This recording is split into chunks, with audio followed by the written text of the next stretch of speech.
Hello students, हम पढ़ रहे थे द्वंद्व समास। द्वंद्व समास में हमने पढ़ा था कि द्वंद्व समास किसे कहते हैं, द्वंद्व समास के प्रकार क्या होते हैं, कितने होते हैं। द्वंद्व समास क्या होता है? जहाँ पर दोनों पद प्रधान होते हैं, पूर्व पद और उत्तर पद, जहाँ दोनों प्रधान होते हैं, अपना अपना महत्व रखते हैं, उसे हम द्वंद्व समास कहते हैं।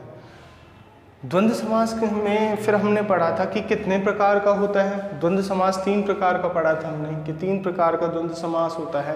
इतरेतर द्वंद्व समास, उसके बाद फिर हमने पढ़ा समाहार द्वंद्व समास, फिर एक शेष द्वंद्व समास, जिसमें से हमने इतरेतर द्वंद्व समास हमने पढ़ लिया था कि जहाँ 2 अलग अलग व्यक्ति या 2 से ज़्यादा हो सकते हैं, और जब हम उसका विग्रह करते हैं तो सभी पदों के साथ सभी पदों को अलग करते हुए सभी पदों के साथ च शब्द का प्रयोग करते हैं। और विग्रह से समास करने पर जितने भी पद होते हैं सबको मिलाते हुए अंतिम पद में उसकी संख्याओं के अनुसार और लिंग के अनुसार अंतिम पद में वचन का प्रयोग करते हैं।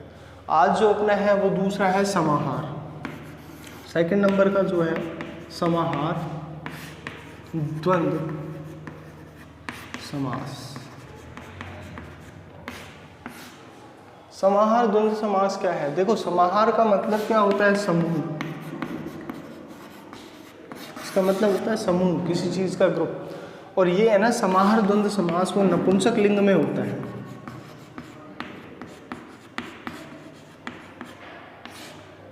कौन से लिंग में होता है? नपुंसक लिंग में। समाहार जो द्वंद्व समास है वो नपुंसक लिंग में होता है। अब समाहार जो द्वंद्व समास है उसमें क्या होता है कि जैसे हमने इतरेतर में किया कि अंतिम पद में हमने विभक्तियों का और मतलब विभक्ति और वचन के अनुसार अंतिम पद में वचन का प्रयोग किया संख्याओं के अनुसार। इसमें ऐसा कुछ नहीं है। इसमें क्या होता है कि अभी जैसे हमने पढ़ा कि नपुंसक लिंग में होता है, नपुंसक लिंग में होता है, तो यहाँ पर जैसे एक उदाहरण लेते हूँ, बहुत ही दधिघृतम,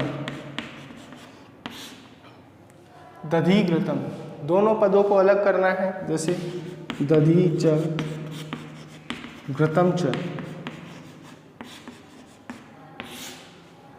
लेकिन विग्रह करने में कोई दिक्कत नहीं है। विग्रह में मैंने आपसे पहले भी कहा था कि विग्रह करने में यहाँ कोई प्रॉब्लम नहीं होगी। विग्रह पद में दोनों पदों को अलग करते हुए यहाँ पर हमें क्या करना है? इस च शब्द का प्रयोग करना है दोनों पदों के साथ। लेकिन विग्रह से समास करने पर दिक्कत आती है कि विग्रह से जब हम समास करते हैं तो वहाँ क्या दिक्कत आएगी? तो यहाँ देखो, यहाँ जो अंतिम पद में है संख्याओं के अनुसार प्रयोग नहीं होता है। और यहाँ कैसे पता करें कि क्या है? तो इसमें क्या हो सकते हैं? देखो, सबसे ज़्यादा पूछे जाते हैं शरीर के अंगों के नाम। यहाँ पर आ सकते हैं शरीर के अंगों के नाम। शरीर के अंगों के नाम हो सकते हैं इस समाहार शब्द में। दूसरा क्या हो सकता है? जैसे सेनाओं के नाम,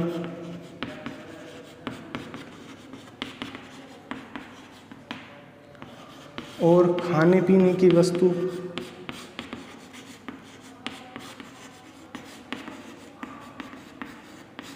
हो सकती है। शहरों के नाम,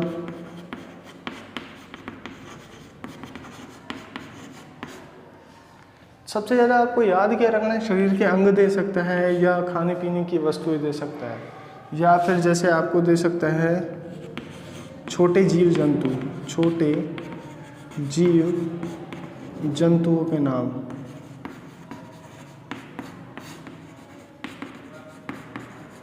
ये सबसे ज़्यादा पूछे जाने वाले शरीर के अंग हो सकते हैं, जैसे दधिघृतम है, या जैसे नेक्स्ट उदाहरण दे सकता है आपको पाणी पादम, पाणी पादम। तो ये यहाँ पर क्या है कि पाणी पादम का अर्थ क्या होता है? पाणी हाथ और पैर, हाथ पैरों का समूह। तो यहाँ हम क्या कह सकते हैं कि 2 हाथ होते हैं, पाणु, पाणी च पादौ च। यहाँ 2 हाथ, इसमें लास्ट में तेषां समाहारे, समाहार में, या यहाँ तक भी लिख सकते हैं, कोई दिक्कत नहीं है उससे, कि पाणी च पादौ च, यहाँ छोटी है, यहाँ बड़ी है। क्यों? क्योंकि 2 हाथ और 2 पैर हैं, 2 हाथ और 2 पैरों का समूह, तेषाम, कि इन चीज़ों का समूह। षष्ठी विभक्ति है तेषाम शब्द में, और समाहार शब्द का हमने प्रयोग किया है। या आपसे छोटे जीव जंतुओं के नाम पूछ सकता है, जैसे छोटे जीव जंतु हैं। अगर देखो बड़े जो जीव जंतु हैं, बड़े जो जीव जंतु आते हैं वो तो आपके इतरेतर में आएंगे, बड़े जीव जंतुओं के नाम इतरेतर में आएंगे, जबकि छोटे जीव जंतुओं के नाम वो किस में आते हैं? समाहार में आते हैं। जैसे अहि, नकुलम, तो क्या होगा? अहि च नकुलः च।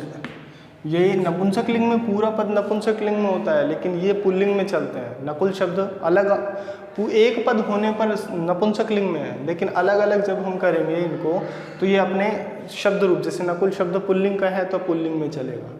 और पूरा शब्द जब बनेगा, छोटे जीव जंतु होंगे, जो छोटे जीव जंतु, ये तो किस में आएंगे? समाहार में।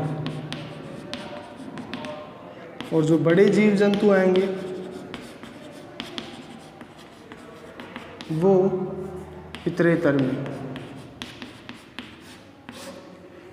ठीक है, छोटे जीव जंतुओं के नाम जो आते हैं उनका समूह आता है, छोटे जीव जंतुओं का वो समूह होता है छोटे जीव जंतुओं का, वो तो आपके आएंगे किसमें? समाहार द्वंद्व समास में। और जो बड़े जीव जंतुओं के नाम आएंगे वो सब किस में आएंगे? बड़े जीव जंतुओं के नाम आते हैं वो सब आते हैं इतरेतर द्वंद्व समास में। देखो द्वंद्व समास का जो दूसरा प्रकार है जो हम पढ़ रहे हैं वो है समाहार द्वंद्व समास। समाहार द्वंद्व समास क्या है ये हमने पढ़ा। समाहार द्वंद्व समास क्या है? जहाँ पर वस्तुओं का समूह का प्रयोग होता हो, जहाँ वस्तुएं होती हैं उनके समूह का प्रयोग होता है, समाहार द्वंद्व समास होता है। अब वे वस्तुएं कौन कौन सी हो सकती हैं?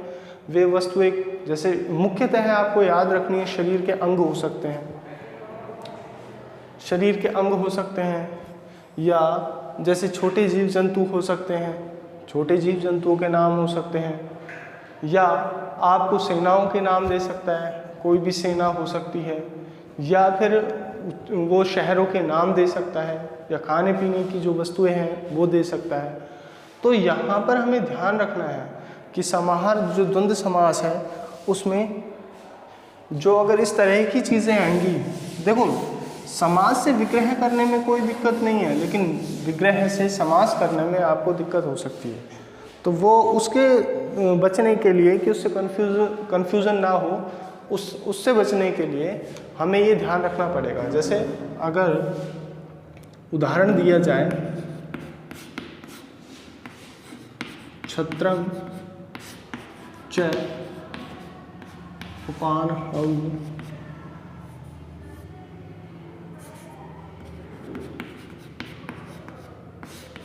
च, तो यहाँ पर हम क्या करेंगे? कौन सा समास है भाई? इतरेतर है या समाहार है? छत्रम मतलब छाते का और जूतों का समूह।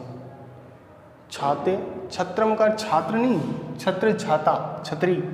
तो यहाँ पर हम क्या करें? छत्र, और यहाँ पर देखो ऊ आ रहा है तो ओ हो जाएगा, ए प्लस ऊ बराबर ओ। ऐसे नहीं लिखेंगे कि भाई छत्र उपाहन, जहाँ संधि होगी वहाँ पर हमें संधि करनी है। ए प्लस ऊ बराबर ओ होता है, तो यहाँ पर हमें संधि करके लिखना है कि छत्र में ऊ मिलेगा तो ओ, छत्रोपहन, इस तरह से। या इसके पीछे ये भी जुड़ सकता है तेषाम समाहार है। अगर समाहार शब्द का प्रयोग होता है तब तो कोई दिक्कत ही नहीं है कि अगर ये समाहार इस तरह से दिया होता है तो आपको पता ही है कि नपुंसक लिंग में है, समाहार द्वंद्व समास है और ये नपुंसक लिंग में होता है। तब हमें इस तरह से नहीं कि भाई छत्र और जो उपाहन है, जूते हैं, उनको हमें विभक्ति अंतिम पद में जो इतरेतर में हमने किया था कि अंतिम पद में हम क्या करेंगे कि संख्याओं के अनुसार उसका वचन का प्रयोग करते हैं, उसके लिंग और उसके वचन के अनुसार हम अंतिम पद में विभक्ति का प्रयोग करते हैं। लेकिन आपको अगर समाहार शब्द दिखाई देता है कि समाहार है तब तो समाहार शब्द है, और आपको पता है कि वो समूह में आता है। और समाहार शब्द जो होता है, समाहार जो है वो कौन से लिंग में होगा? नपुंसक लिंग में। कौन से लिंग में होता है? नपुंसक लिंग में होता है। तो अंतिम पद में, समाहार के जो अंतिम पद होता है उसमें इतरेतर द्वंद्व समास की तरह अंतिम पद में वचनों के अनुसार संख्याओं के अनुसार वचन का प्रयोग नहीं करते हैं कि यहाँ दो चीज़ें हैं तो हमने द्विवचन लगा दिया है। ये पूरा जो पद है वो किस में आता है? नपुंसक लिंग में। जब समाहार द्वंद्व समास की बात की जाए तो पूरा पद, जो इसका पूरा पद बनता है वो नपुंसक लिंग में होता है। जैसे हमने थोड़ी देर पहले अहि नकुलम पढ़ा था, अहि नकुलम, तो ये पूरा जो पद है वो तो नपुंसक लिंग में है। लेकिन जब हम इसको, इन दोनों पदों को अलग अलग करते हैं, अहि च नकुलह च, ये नकुलम नहीं करेंगे क्योंकि ये जो अलग पद बना है, ये दोनों अलग पद हैं, ये पुल्लिंग के हैं। ये कौन से लिंग के हैं? पुल्लिंग के हैं। तो हम जो उनको अलग करेंगे तब वो नपुंसक लिंग में नहीं रहेगा कि भाई यहाँ ये पूरा पद बनने पर, समाहार शब्द का शब्द बनने पर तब तो वो नपुंसक लिंग में होता है। लेकिन जब उस पद के जितने भी संख्याएं हैं, जितने भी व्यक्ति हैं, जितने भी जानवर हैं या जो भी वस्तु है उसमें, उन सबको जब अलग अलग करते हैं तो उनके मूल लिंग में लिखते हैं। ये पूरा पद तो किस में है? नपुंसक लिंग में। जैसे हमने अव्ययी भाव समास में पढ़ा था, आपने अव्ययी भाव समास पढ़ा था, तब भी ये पढ़ा था कि अव्ययी भाव समास नपुंसक लिंग में होता है। जैसे हमने पढ़ा था उपनदी। अब उपनदी जो शब्द था वो तो क्या था? नपुंसक लिंग में था। लेकिन जो नदी शब्द है वैसे तो स्त्रीलिंग में है, तो हमने स्त्रीलिंग में चलाया। तो इसी प्रकार यहाँ पर भी जब पूरा पद की बात करें, समाहार, जब समाहार द्वंद्व समास में पूरे पद की बात करते हैं तब तो वो किस में होता है? नपुंसक लिंग में होगा। जब समाहार शब्द आएगा तो नपुंसक लिंग में होगा। अगर अलग अलग करेंगे तो वो अपने वास्तविक लिंग में, जो जिस हिसाब से चलता है उसके हिसाब से चलाएंगे। तो ये आपका जो है वो है समाहार द्वंद्व समास। समाहार द्वंद्व समास में क्या होता है? समूह पाया जाता है, उनके समूह हैं और सभी पदों को अलग करते हुए च लगाते हैं। विग्रह करेंगे तो इतरेतर समाहार की तरह हम अंतिम पद में विभक्तियों का प्रयोग नहीं करते हैं। उसमें सिर्फ ये जो समास है, समाहार समास है, वो नपुंसक लिंग में होता है, नपुंसक लिंग में पाया जाता है, नपुंसक लिंग में होता है। और नपुंसक लिंग आपको पता ही है, तो अंतिम पद में हम उसका प्रयोग, विभक्ति का प्रयोग नहीं करते हैं। इसके बाद जो तीसरा है वो एक शेष है, वो हम नेक्स्ट क्लास में पढ़ेंगे।